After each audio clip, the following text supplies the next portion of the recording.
Doctor বাবু, ও doctor বাবু। দুর্গা দুর্গা দুর্গা, এই ভর দুপুরে পিছন থেকে কে ডাকিল রে? ডাক্তার বাবু, ডাক্তার বাবু, আমি মজিদ, সেই মজিদ যারে ওষুধ লিখে দিছিলেন আপনার রুগী। তা কি হয়েছে বাপু? যে ওষুধ লিখে দিছেন বাজারে সব দোকান তন্ন তন্ন করে খুঁজছি, কোথাও ওষুধ পাই নাই। কি সাদা মাতার ওষুধ লিখে দেন, বাজারে কোনো দোকানে পাওয়া যায় না। দেখুন মজিদ সাহেব, আমি হইলাম গিয়া এই এলাকার একমাত্র গুপ্ত রোগ বিশেষজ্ঞ ডাক্তার। আমি তো কারো রোগ রাজের তো ওষুধ দেই না। তাইলে ওটা কি ছিল? আরে বোকা, ওইটা তো একটা টেস্ট ছিল। ওরে আমার আল্লাহ রে, এটা আগে বলবেন তো ওইটা টেস্ট। আমি প্রত্যেকটা ওষুধের দোকান খুঁজা খুঁজা শেষ। আমি তো জানি না এটা যে প্রেসক্রিপশনে আপনি টেস্টের নাম লিখছেন, আমি তো জানি ওষুধ। শোনেন, এবার আপনি ডায়াগনস্টিক সেন্টারে দৌড়ান, ওইখান থেকে রিপোর্টটা করিয়ে আনেন, আমি ওষুধ লিখে দিচ্ছি। শোনেন, যেন তেন জায়গা থেকে কিন্তু রিপোর্ট আনবেন না। ওই যে রাস্তার মোড়ে গিয়ে আসে না ব্যাঙের ছাতা ডায়াগনস্টিক সেন্টার আছে না, ওখান থেকে কিন্তু করিয়ে আনবেন, কারণ ওদের রিপোর্ট খুবই ভালো হয়। বুঝতে পারছেন? আচ্ছা ঠিক আছে। এমনিতেই ওষুধের দোকানে দৌড়াইতে দৌড়াইতে যান শেষ, এখন আবার ডায়াগনস্টিকে যাও, দূর আর ভালোই লাগে না।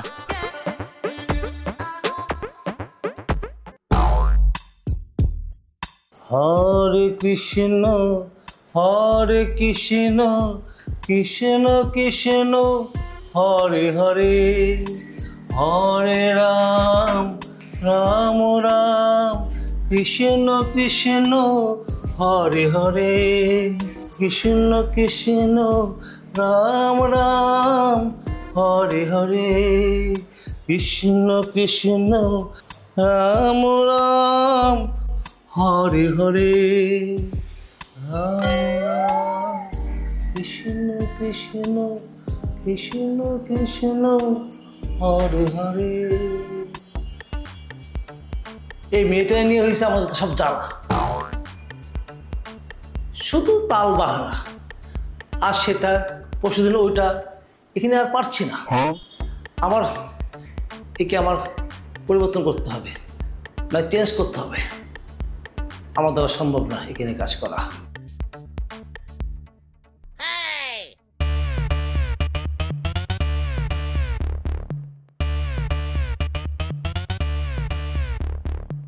কৃষ্ণ কৃষ্ণ হরে হরে, রাম রাম হরে হরে।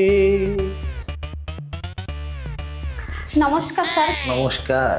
আবুল ভাইয়ের বউ পেটে ব্যথা হয়েছিল, তাকে ট্রিটমেন্ট দিয়ে আসলাম স্যার, এর জন্য লেট হয়ে গেছে। বাহ, বেশ ভালো তো। তুমি ডাক্তার হলে কবে থেকে? কি বলেন স্যার, আপনার সাথে থেকে থেকে আমি সবই শিখে গেছি। পেট ব্যথা, মাথা ব্যথা, জ্বর, ঠান্ডা, এগুলো সব ওষুধ আমি দিতে পারি। তা শুনি, তুমি কি ট্রিটমেন্ট দিয়ে আসলে? পেটে ব্যথার জন্য কি আর দিয়ে আসবো স্যার, ব্যথার বড়ি দিয়ে আসছি স্যার। ভালো হয়েছে না স্যার?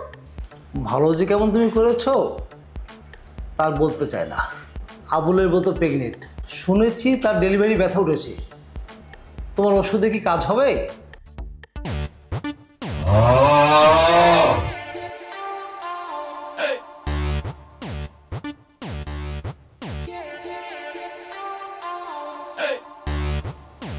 নমস্কার ডাক্তারবাবু।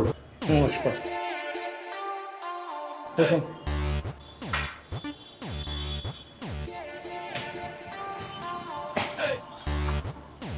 আপনার সমস্যাটা কি খুলে বলুন। খুলে বলবো? আচ্ছা। আরে আরে আরে, আপনি এসব কি করছেন? আপনি তো এটা খুলতে বলিনি। আপনার সমস্যা কি, প্রবলেমটা কি, সেটা খুলে বলুন আপনি। ও, কি করে বলবো?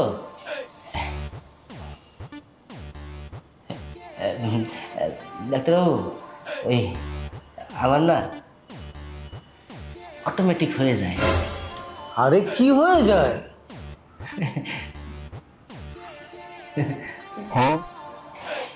হয়ে যায় অটোমেটিক, আমার কন্ট্রোলে নাই। আরে কি হয়ে যায়?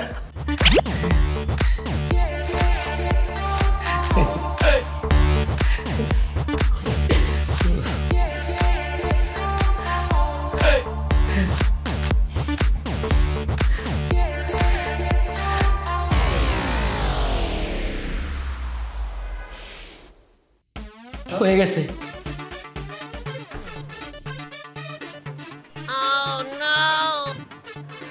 আপনি তো দেখছি মারাত্মক সমস্যা, অতি দ্রুত ট্রিটমেন্টে যেতে হবে।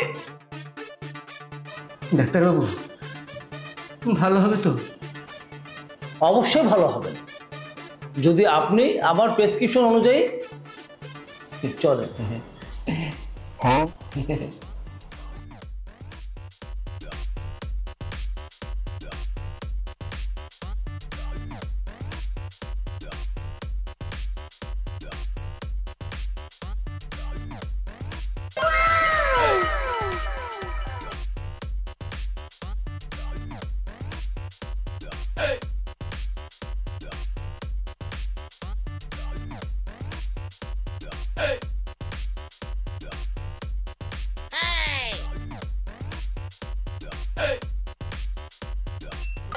কি দিলেন ডাক্তারবাবু? এ কি ওষুধ?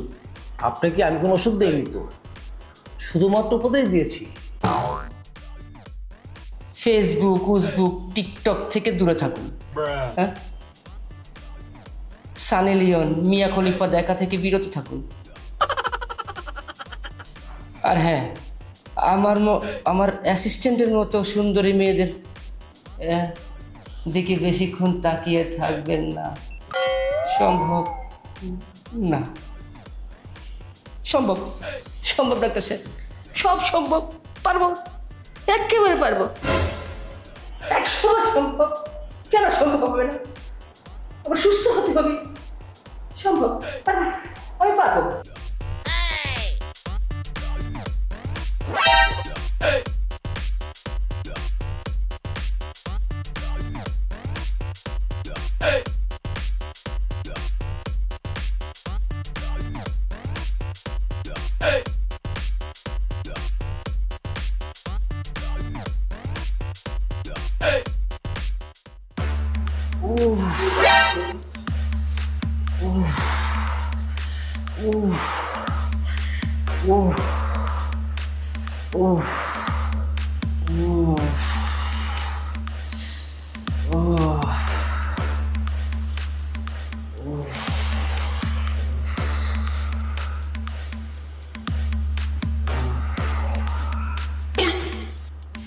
রুগী আপনার কে হন?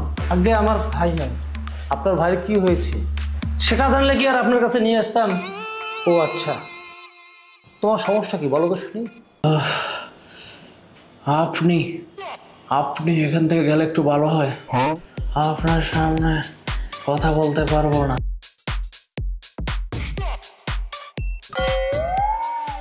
ডাক্তারবাবু, আমার না হয়। হে ভগবান, আজ সকালে কার মুখ দেখে উঠেছিলাম জানি না, আজকে যত সব আজগুবি আজগুবি রুগী আসছে।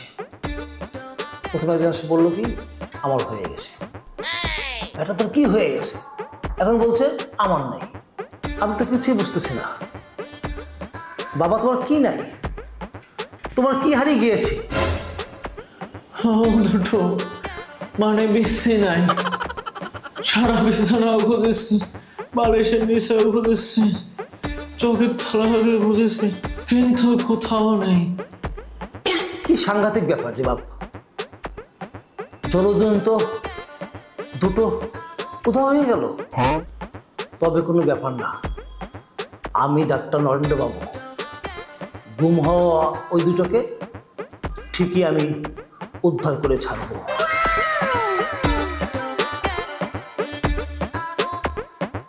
ডাক্তারবাবু, আপনি বেজায়গায় খুঁজছেন কেন? জায়গা মতো খুঁজেন। এত কথা বলেন কেন? ডাক্তার আপনি না আমি? আপনি। সমস্যা তো নিচে, আপনি উপরে কি দেখেন? দয়া করে চুপ থাকেন তো। অপর্ণা, এক গ্লাস পানি নেই সাথে।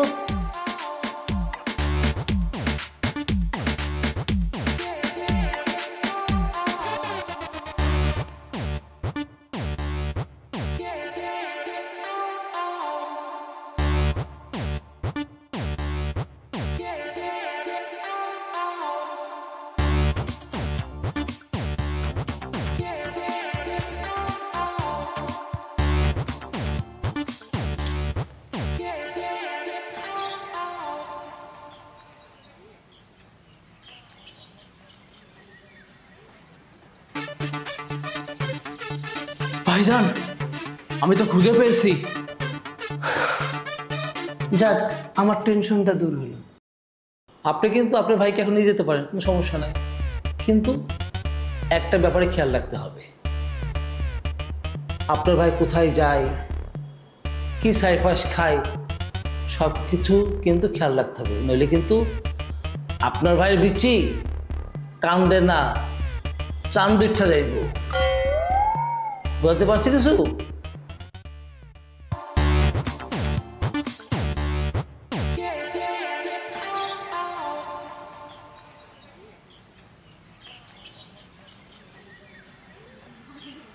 তুই আর বলিস নে, ও বেটা ডাক্তার রে, কিছুতেই এই গ্রামে আর আসতে দেওয়া যাবে না। কে রে, ওই ডাক্তার কি তোর বাড়াবাতে চাই দিছে? ডাক্তার তো শুনলাম ভালোই, গোপন রোগের চিকিৎসা করে। বালের চিকিৎসা করে, উল্টাপাল্টা ওষুধ দিয়া মানুষের আর বিপদে ফেলে। তোর কথার মধ্যে রহস্য পাইতাছি, সত্যি করে বলতো ডাক্তার তোর কি করছে?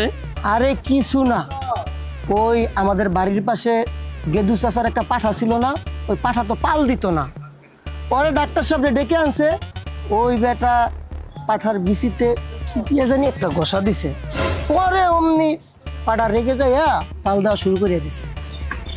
এটা তো ভালো খবর, গেদু চাচার উপকার হইছে।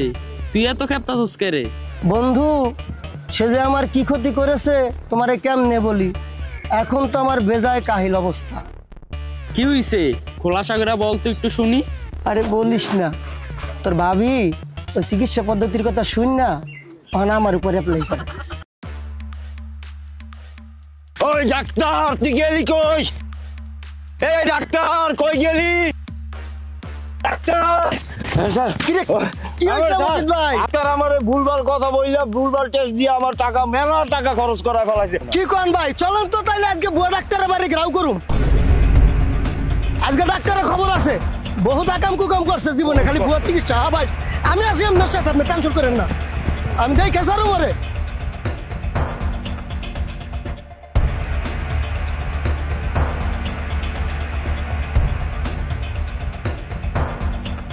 কে ভাইছি আজকে তো, হে ভগবান আমার রক্ষা করো। ওনার অপরাধ কি একটু বলবেন? ওনার অপরাধ কি? উনি বলছে আমি কখনো বাপ হইতে পারবো না। এই দেখেন রিপোর্ট, আমার বউ প্রেগনেন্ট।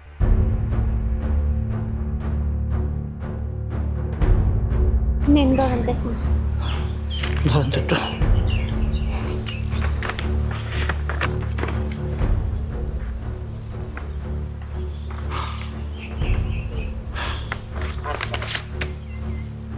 আপনার একটু শান্ত হন, আমার কথাটা একটু মন দিয়ে শোনেন।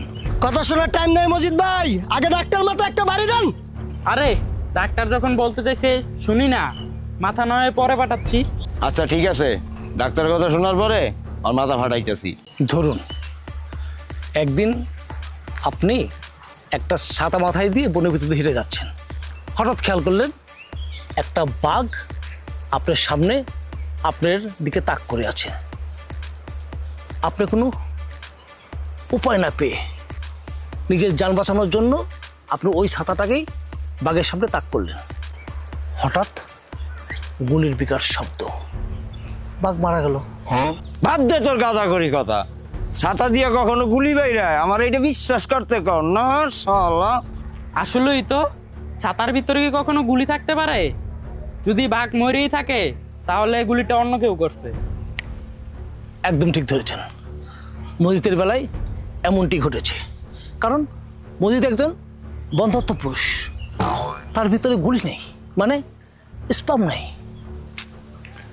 কি রে কাশেম, তোরে তো আমি আমার বাড়ির আশেপাশে ঘোরাঘুরি করতে দেখি, তাইলে কি কামটা তুই করছস? গুলিটা তুই ছুড়ছস না? ওরে শালা,